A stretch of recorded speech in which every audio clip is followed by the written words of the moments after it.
ও আমার সিএসকে ওয়ালারা, তোমাদের না কপালটাই খারাপ মনে হচ্ছে ভাই, বুঝলে? কপালটাই খারাপ তোমাদের। কেকেআরের সাথে কপাল ঘষেছিলে নাকি তোমরা?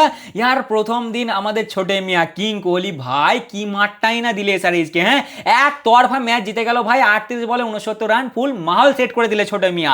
কালকে মেজো মিয়া রোহিত শর্মা ও তো কেকেআরের সবটাই আপডেট করে দিলে বাবা, 38 বলে 78 রান, ফুল একতরফা করে দিলে ম্যাচটাকে বাবা। 6 গুণে কেমন মারছিল দেখলে খালি, ফুল মাহল সেট করে দিলে কালকে মেজো মিয়াও। ভাবলাম আজকে বড় মিয়া সেট করবে ইয়ার থালা, আজকে থালা আসবে, থালা থালা ভাই 2 সপ্তাহের জন্য নাই। মানে বোঝো ঠেলা কেমন লাগে বলো দেখিনি। হ্যাঁ, বছরে একবার আইপিএল হয়, তাও থালা একবারে 2 সপ্তাহের জন্য নেয়। শোনা যাচ্ছে নাকি 6-7টা ম্যাচ মিস করতে পারে থালা।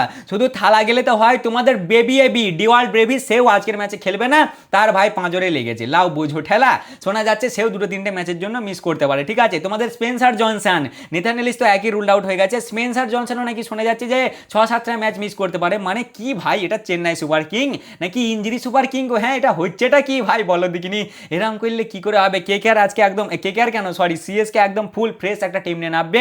এর আগের দিন আমি দুটো ভিডিওতে বলেছি যে আমার মনে হয় যে এরা হারতে পারে, জাস্ট আমি ফ্যাক্টের ওপরে বলেছি, তাতেই লোকে আমায় চেটে মেরে দিলে।